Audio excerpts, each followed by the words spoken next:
आखिर क्या कारण है इस ईंट को गर्म करने की, क्या वजह है, हम कौन सा ट्रीटमेंट आज करने जा रहे हैं जिसमें हम ईंट को इस तरह से गर्म कर रहे हैं। गर्म करने का तरीका अलग अलग है। आप गैस स्टोव पे भी रख के इसको कंटिन्यूअसली ऑन कर सकते हैं, या फिर हमने अपने हिसाब से, अपने क्लिनिक के हिसाब से इस तरह से इंस्ट्रूमेंट को गर्म कर लिया। तो ईंट को गर्म करके हम क्या करने जा रहे हैं, हम आज बात कर रहे हैं एड़ी के दर्द की। एड़ी में दर्द हो, झंझनाहट हो, सुन्नपन हो, सुबह उठते ही एड़ी जो है वो आप जमीन पे नहीं रख सकते हैं, तो उसके लिए हमने इस ईंट को गर्म कर लिया। ईंट को गर्म करने के बाद एक कपड़े से इसे अच्छे से सपोर्ट से पकड़ लेंगे ताकि डायरेक्ट स्किन पे हमारा ये नहीं जाए। अब इस पे धीरे धीरे अपने हाथों से टेम्परेचर देख लेंगे कि मरीज सह पाएगा या नहीं। अब इसको इस तरीके से हम इसकी सिकाई करेंगे। इसको गर्म ईंट पे रख के हम इसकी सिकाई करेंगे धीरे धीरे।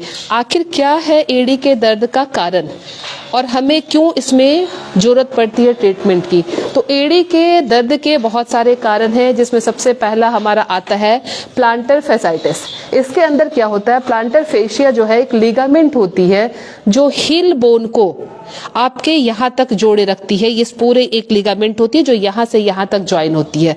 अगर इसमें किसी वजह से सूजन आ जाती है, फ्रैक्चर हो जाती है, तो आपके हील में बहुत ज्यादा पेन होता है। तो इसको इस तरह से आप गर्म ईंट से सिकाई करेंगे, ये बहुत ही अच्छा रिजल्ट देता है।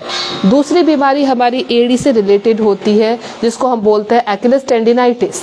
एक्चुअली एक्किलेस जो होती है वो एक टेंडन होती है, जो एक टिश्यू होता है जो काफ मसल को, ये काफ मसल्स को हील बोन से कनेक्ट कर देती है।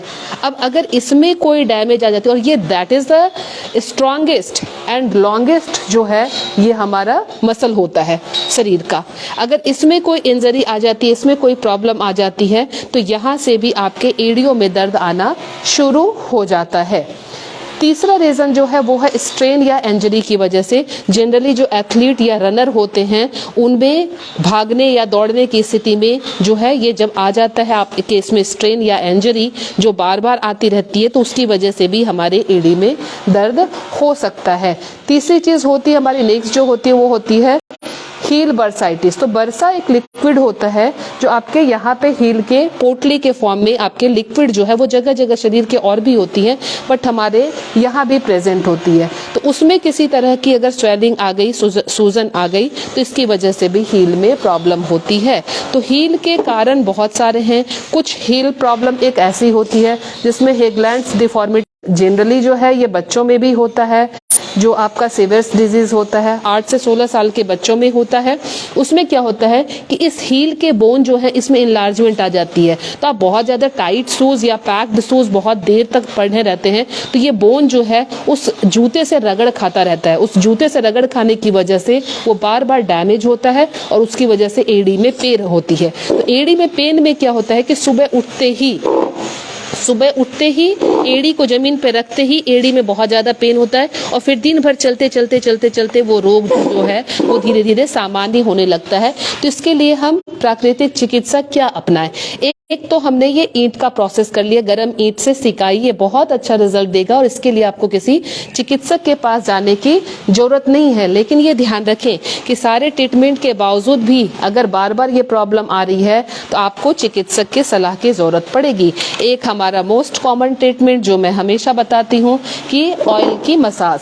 ऑयल हम कोई महानारायणी तेल, शीरबला तेल, कोई भी पेन रिलीफ, या घर में आपके सिंपल तिल का तेल, इसको लेके हमने इस तरह से धीरे धीरे पूरे एड़ी पे जो है ये मसाज करनी है। थोड़ा सा फिंगर से आप इसको प्रेस करते जाएंगे तो थोड़ा सा रिलैक्स होता जाएगा। गरम तेल की मालिश हम करेंगे। यहाँ पे तेल को थोड़ा सा गरम कर लिया हमने, और इस तरह से पूरे इस मसल्स को, इस टेंडन्स जो हैं, बोन्स जो हैं, सबको रिलैक्स करने के लिए फिंगर से थोड़ा प्रेशर हम अप्लाई करेंगे। इस तरह से इसमें थोड़ी सी रिलैक्सेशन आएगी, ये कॉन्ट्रैक्शन जो है वो धीरे धीरे खुलेगी और हील के पेन से हमें आराम मिलेगा। दूसरी चीज जो हम करने जा रहे हैं सबसे इफेक्टिव है वो है हमारे पास कुछ हर्ब्स।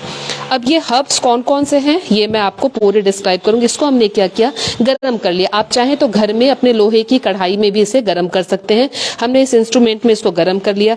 गरम करने के बाद हमने इसको सूती कपड़े की पोटली हम बनाए हैं। सूती कपड़े की पोटली में इसको हमने क्या किया कि पोटली को टाई कर लिया। अब ये पूरी सामग्री हमारे पास गरम है। इस गरम सामग्री से हम अब इस पोटली से इस एड़ी की सिकाई करेंगे। इस तरह से पूरी एड़ी की सिकाई करनी हमें, लेके आगे से, पीछे से, नीचे, फिर देन ऊपर, साइड, हर तरह से इसकी हम सिकाई कर लेंगे। अब इसमें हमने हर्ब्स डाले कौन कौन से हैं, तो हर्ब्स में इसमें आप काला नमक है हमारा, अजवाइन है हमारा, हमारे गुलाब की पंखुड़ियाँ हैं, हमारे लेवेंडर है इसके अंदर, है ना।